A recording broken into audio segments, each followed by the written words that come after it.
Thank you, Mr. Deputy Speaker, for the opportunity to contribute to this very critical budget debate. I'm joining the debate today, Mr. Deputy Speaker, coming in after the Minister of Education. I think it's a well-known fact now that I have been given the responsibility by the opposition to shadow this very critical education sector.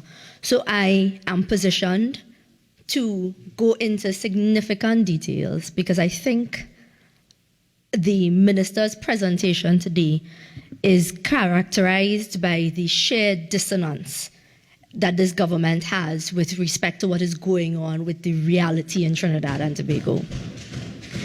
And I say that, Mr. Deputy Speaker, because it is clear that they live in a completely different Trinidad and Tobago from the rest of us, completely. And as we go through this debate and we listen to the ministers come one after the other, and as they have been doing since Monday, attempting to defend the indefensible, attempting to convince Trinidadians and Tobagonians that the realities, the harsh realities that they are facing either does not exist or isn't that bad, I think, Mr. Deputy Speaker, we must thank the leader of the opposition who came here today in defense of the people of Trinidad and Tobago. And the leader of the opposition used her contribution to clinically outline where we as a citizenry in this country face utter levels of mistrust with this government because you simply cannot trust them.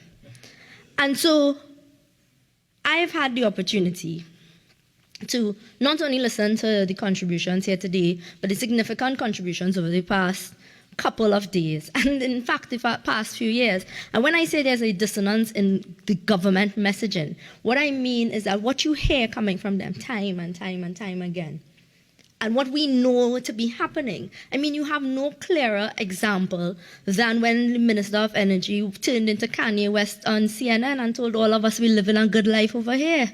And so that you listen to that. You listen to the good life rhetoric. You listen to things are going so well.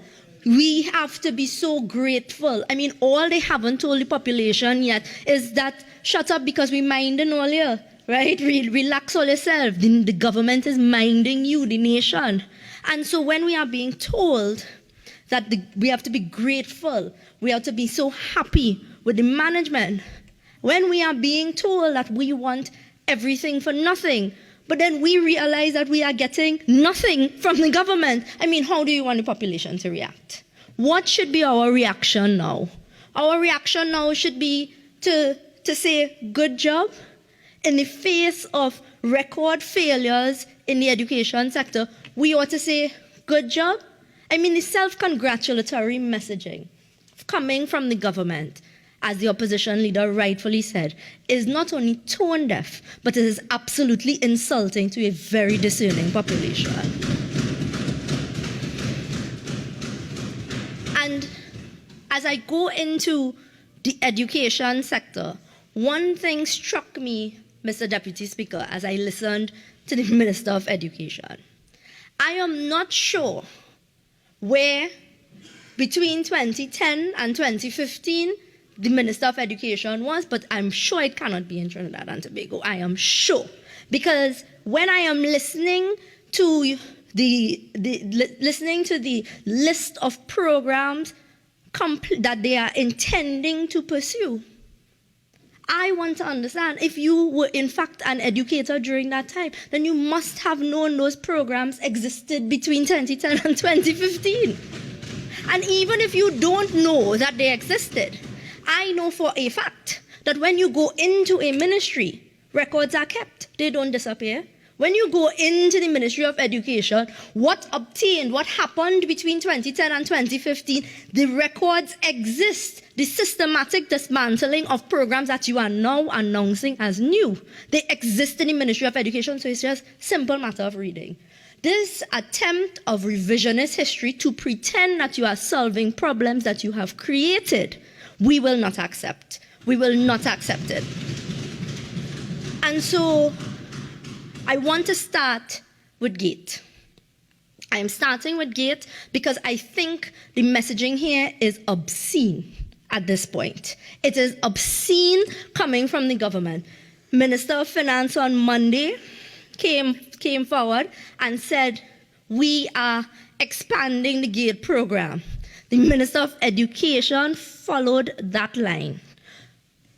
Do you know when those changes happened to GATE, Mr. Deputy Speaker? Early after winning the election of 2020, this government, this PNM administration, embarked on the systematic closure of the very GATE they are now claiming to open. Imagine that. So if you want to tell us about his levels of shamelessness, is that you could come today and purport to have the solution for a problem that you created. Imagine that. We are talking now about that they are talking about expanding GATE to amend policy guidelines, right? That they amended in 2020, which restricted funding for no more than one program at an undergraduate level. Now, when at that time, Honourable Member, 1 second. Honourable Member, I heard it on the 2 occasions. Please, you will have the opportunity to enter the debate. Fine? Proceed. And so as I was listening to the Minister of Education today, I had to take a minute and figure out what is really going on here. Because I remembered early on in my parliamentary career, I had to write a press release after the announcements in November, followed by some press conferences, because we were very disturbed by the changes to GATE. And at that time, I said, the decision by the government calls into question the sincerity of the PNM's administration's commitment to creating a better life for citizens and creating hope for the future and opportunities for future generations. And that still obtains today, because you are talking about an administration that is so incredibly short-sighted, that you are reversing poor decisions that you have made just in 2020. Imagine that. So they had to be the only people in the world that did not understand that when you are choosing to pursue tertiary education, those of us, we have different paths going through the system. And the minister came to acknowledge it today. Where was your voice for these students in 2020? Because you were already the minister. Where was your voice when cabinet sat down, everybody sat down and made these decisions that you are now seeing the fallout of? Now that these students, I am in my first year as a member of parliament, I had a call from a very distraught student. She did not know that when she was going to pursue a diploma and she utilized GATE, because at that time, families were already hit very hard. The available funding to pursue tertiary education for a number of families had whittled away to nothing. And then you find out that in your pursuit of a part-time diploma, and you utilize GATE, and I think it would have been something like $12,000. They utilized GATE at that time to pursue that. And then when you make it into your bachelor's program, you've made it into your bachelor's, to be told that you have no access. You had no opportunity. It was callous, it was heartless, and your attempt to revise the decision now does not change what you've done to those students then. And so I am listening, and I am appalled by the level of shamelessness that you could come here with and talk about the expansion of GATE. What did you meet when you came in 2015? Now, I'd forgive the minister now because she was not minister then. But again, you have access to all of the documents. A simple matter of learning the sector which you have responsibility for. And so when you talk about, and the Minister of Finance spoke about How are we going to create more opportunities? What are we doing? You are coming here today to encourage students, participate, take advantage of the opportunities. The People's Partnership Administration, understanding that we needed to balance coming out of the tertiary education sector and, in fact, the secondary school sector, reduce the number of job takers and increase the number of job creators. What does that mean? It means that Trinidadians and Tobagonians must be told that you can be entrepreneurs, you can be innovators, but not only just be told that, but there must be incubators for these types of developments. And so we initiated creative programs such as Idea to Innovation, Lumination, programs where young scientists can be promoted into the space of entrepreneurship and innovation. You close all of that down. All of that, right? Because remember, 2015 was the year of tighten your belt. It was the year, just before COVID, There had no COVID in 2015. It was the year of wean yourself off the government, right?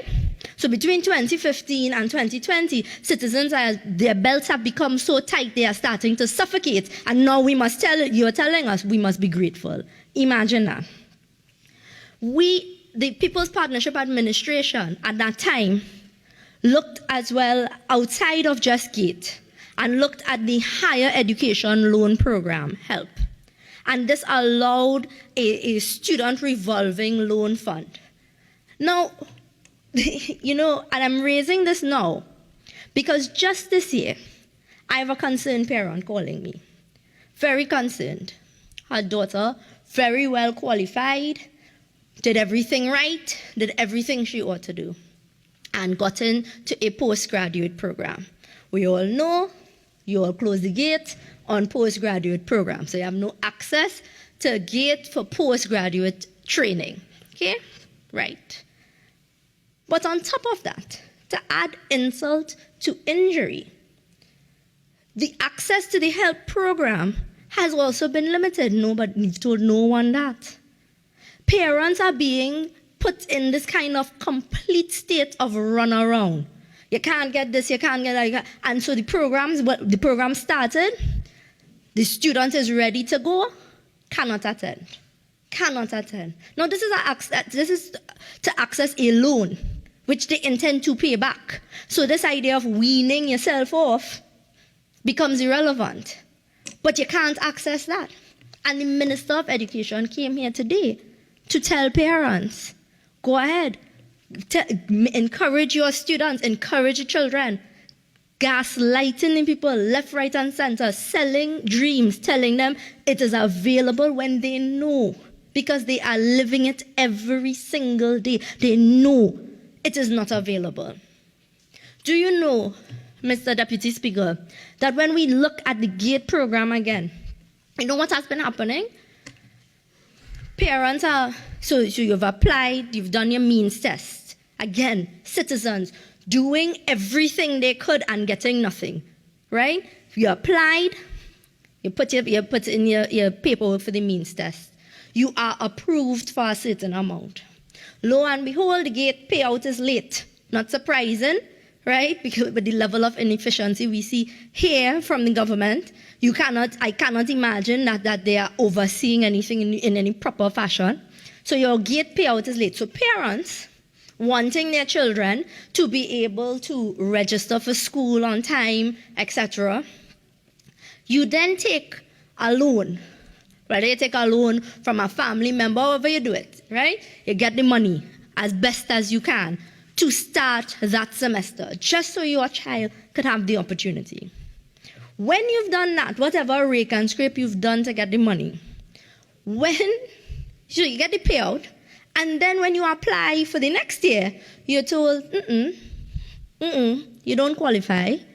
Seems like you can't access the financing. What kind of disingenuity is that? What absolute terror are they raining on the parents of Trinidad and Tobago? How can you justify, as a government, running a system in that manner? It is appalling. And then as I said, to come here and stand today and say the opportunities are abounding, go and take advantage of the opportunities. Mr. Deputy Speaker, I want to turn to the question of the laptop program. The Minister of Finance, the Minister of Education today, both of them reference the fact that they reference the digital education program. Sounds amazing. Sounds revolutionary, right? Digital. Let me tell you what that is. Their key successes in the digital education program. The first one is that they have distributed 7,000 laptops to means-tested students and teachers, and a total of the 63,410 devices between 2018 to 2022. Okay? And that they have outfitted the secondary schools for wireless access. That is a digital education program that has cost us something like $45 million to date. What they have done, in essence, is take a transparent, accountable laptop provision program where you knew when you passed SEA and you went into Form 1, you had access to a laptop. They scrapped that. They saw no value in that. They told us up and down the country how much of a waste of money investing in students in digital education was in 2015. You had a former Minister of Education telling us that they are going to put laptops in schools, because I can only assume that that minister did not know the difference between a laptop and a desktop. So you rest the laptop there and you tell them, don't move it. Right. Then you have the new minister coming now to tell us, they've let us pat them on the back. Congratulations to the government. They've given out 63,000 laptops between 2018 to 2022 to teachers and students. How are you accounting for transparency here? You took a transparent program. You took a program where you knew where you would be able to access the laptop. You could have expanded the program. You could have delivered devices to students in into primary school. You could have done a lot of things. Instead, you scrapped it. You created a problem. You bring a half-baked, half-measured, ridiculous excuse for a new laptop program. You don't want to call it that. You don't want to call it a laptop program, so you call it a digital education program. And you cannot admit that what you've presented to the public is less than what they got before, ineffective, inefficient, and responsible for the learning loss that you are now lamenting. So just like it, a problem that you have created, you are now presenting a solution that is ineffective. And so I now want to turn to what they are talking about as the learning loss as a result of the pandemic. Now, Mr. Deputy Speaker, I have on previous occasions, and I'll reiterate it here, the statistics are available for anyone who's interested. The reduction in our passes started since 2016. 2017, the results were lower than 2014. 2018, the results were lower than what was our last year in government in 2014. And they continued to be reduced. Were the results exacerbated as a result of the pandemic? Absolutely. But were they on a downward trajectory? Absolutely. And why is that? It is because the PNM's policy towards education was a systematic removal of everything that worked. Everything that worked, you strip it to bare bones, and then you wonder why things were failing, why the sector was collapsing. And so here we are. In the period 2017 to 2018, speaking to a standing finance committee of the previous House, the former Minister of Education, talking about the fact that the passes they were seeing then were already starting to decline. Listen to the years, eh? This is for fiscal 2018. So this conversation is happening in 2017. No COVID, no pandemic, okay? Just so we're clear. So they're talking about a project entitled Creating a Culture for Student Achievements, 2017. And the first component of that was a primary school component where you took Standard 5 remedial initiatives, which seeks to identify students who are at risk of underperforming at the Standard 5 level and treat with the causative factors such as learning disorders and psychological factors. And the second component was a Form 1 initiative, which would provide remedial support for the students who scored lower than 30% in the 2017 exam, and those who were assigned to secondary schools, because already you had an increase in the numbers of students scoring below 30%. Let us be reminded, 50% is still the pass mark. Okay? Right.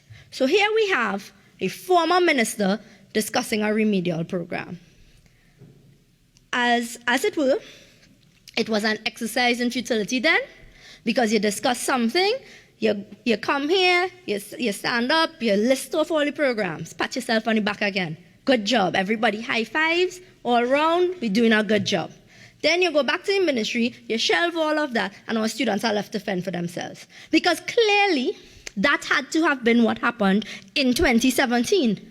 Because we saw no progress for students in 2018, in 2019, and now we get to 2020, and then all of a sudden we're blaming COVID. Oh my goodness, this is happening because of COVID. It is dishonest.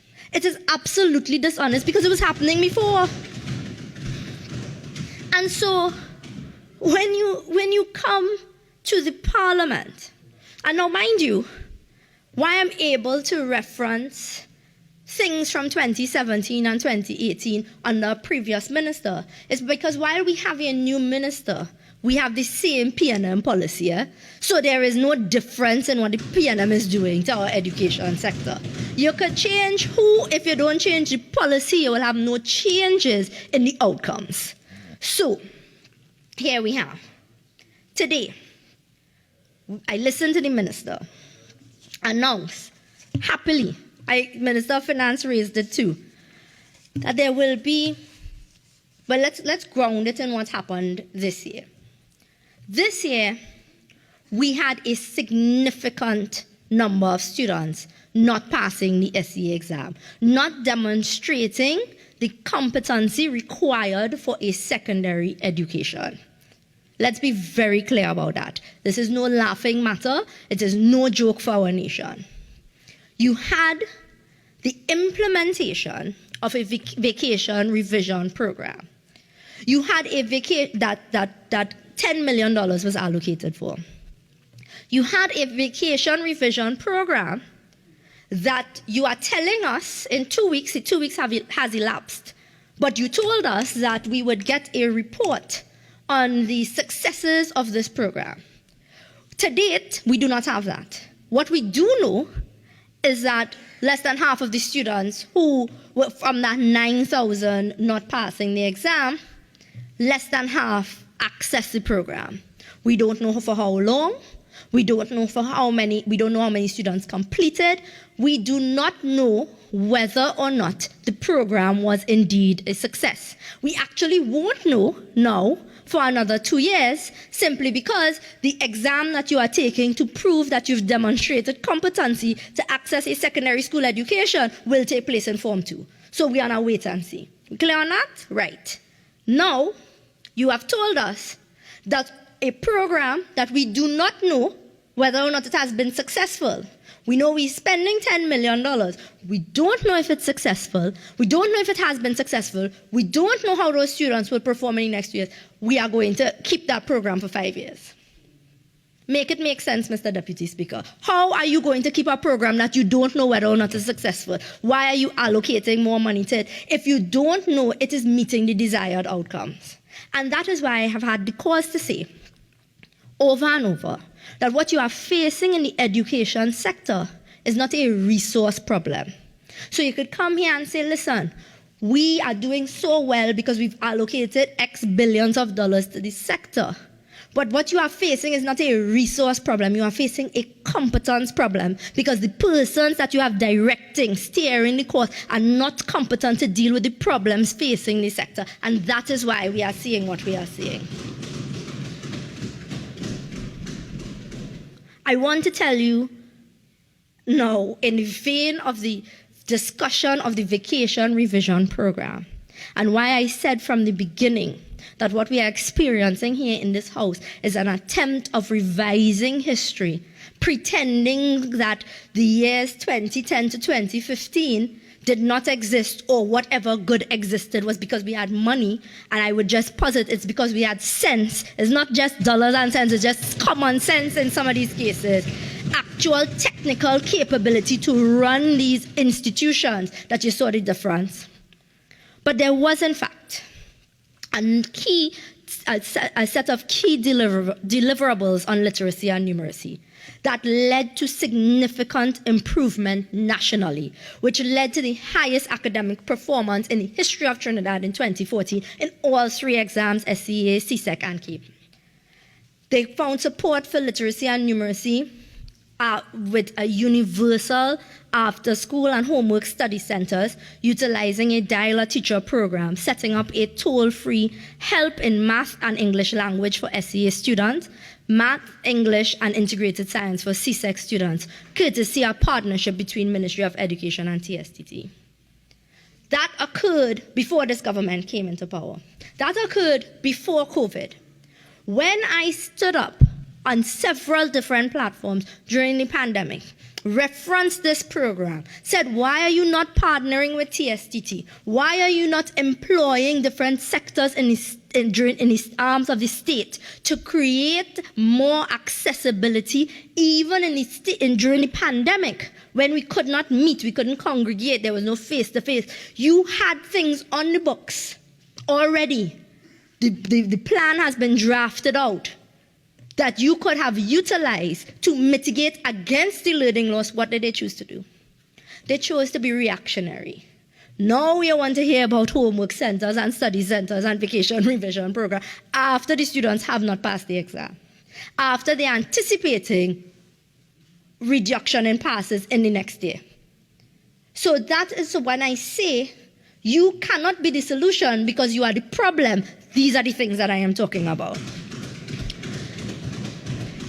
In 2015, they would have met over 280 remedial teachers who are specifically trained to target students who are underperforming, and close to 300 substitute teachers in the primary and secondary school in different subject areas. Now you had 2022 for the vacation revision program, because apparently nobody over there reads, nobody knows what's going on. You rushing around now, we have to train teachers. We have to train teachers. Optimize what was already there. If you don't bad spend money, you're not going to be complaining about where the money is and why we don't have this and we don't have that, You ignored things. You ignored things that were built, that were there, that you could have built upon. You could even tweak it. If you don't like X, you could change it. You could make it more your own, but you didn't have to scrap it. It is the mark of a short-sighted government that cannot build on what they found there before. And then during that 2010 to 2015 time period, there was a coaching program introduced for primary school students and secondary school students, where 169 coaches were hired, trained, and deployed in school. You listen to the minister today, the conversation on positive reinforcement, the requirement for positive reinforcement, and making sure that the students can meet people and they have coaches. And that existed before. It existed before. You scrapped it. Now you're trying to bring it back like it's new after you've created a problem. And this problem has been ongoing. This is not COVID related. Don't let anybody mama guy you here today. It was before COVID these things were happening. And then one of my favorite parts of today's contribution from the Minister of Education, that we need to ensure that our students leave secondary school with some sort of skill set. All of a sudden, there's a recognition that there is a need for technical vocational training within the school system. Amazing. While I sat in the other place, I recall the former Minister of Education telling us why we needed to reduce access to technical vocational training. And today, the minister is announcing that we are doing certain things to allow persons to leave school with some skill set. You get some training, and then everybody's, beating the desk. And again, all of the high fives, we're doing so good. During 2010 to 2015, the Caribbean vocational qualification at the secondary school level was increased from 42 to 102. The initiative was aimed to increase the number of secondary schools offering CVQ regional occupational standards so that each student may graduate with at least one occupational skill. You met it, you close it down, now you're trying to bring it back, brand new program. Ridiculous. It is ridiculous, Mr. Deputy Speaker. The program then spoke about the holistic development. At that time, over 5,200 students would have participated in the CVQ offerings at the secondary school level. Imagine how many more could have participated if we could have just erased the PNM from the last 7 years. If we could just wipe that clean, we would have been so much better off. And so the rhetoric coming from the other side, from the government, is always like, it could have been worse, guys. Things are bad, but it could have been worse. It could have been terrible, awful. Right. It could have been better. It absolutely could have been better if you were not there for the last 7 years. I guarantee you. I guarantee you. And so when you come to the population, you have to be, at the very least, honest about what you've done. But the good thing is, I don't know if the government believes that because they stopped the laptop program, nobody in the nation has access to the internet. All of this information is readily available. The information that I have quoted, you can find housed in documentation under the Ministry of Planning during the years 2010 to 2015, which would have outlined what programs existed then.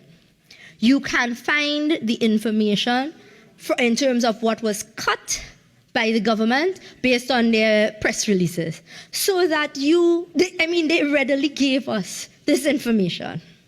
And then I listened again to the question of school violence. And we are here for you. We support you. Okay, absolutely. What happened to the student support services? Time and time again, every budget, when they're looking for money for God knows what, they cut in the student support services.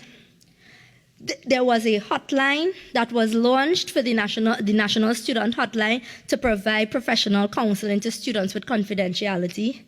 There was a circle of hope which led to weekly interventions within the schools. They spoke with teachers and students who may have issues. The program was robust so that you had guidance counselors, guidance officers, school social workers to treat with educational, behavioral, and clinical psychologists within the school system to ensure that you had a space where we looked after the mental health of our students. They cut it out. They cut it out. You're seeing the school violence, and then you're saying, oh my, let's do something about it. Imagine that. And so this pattern occurs time and time again with the government. And that is the dissonance I am talking about. That is the duplicity that I am talking about. That is the detachment from reality that the opposition leader spoke about this morning. That you could stand here and recite things that you closed down, that had they been operational in our darkest times, you would not be facing the problems that you are facing here today. And so, as I look through the education sector, it would be remiss of me, as the representative of Tabaquite, not to raise the critical issue of school transportation services. When we talk about the high cost of back to school for parents, when I listened to the Minister of Education today give the story of her access to education and the sacrifices that they may have had to make, is it not the responsibility of each generation to build so that the other generation has it easier? So you're telling me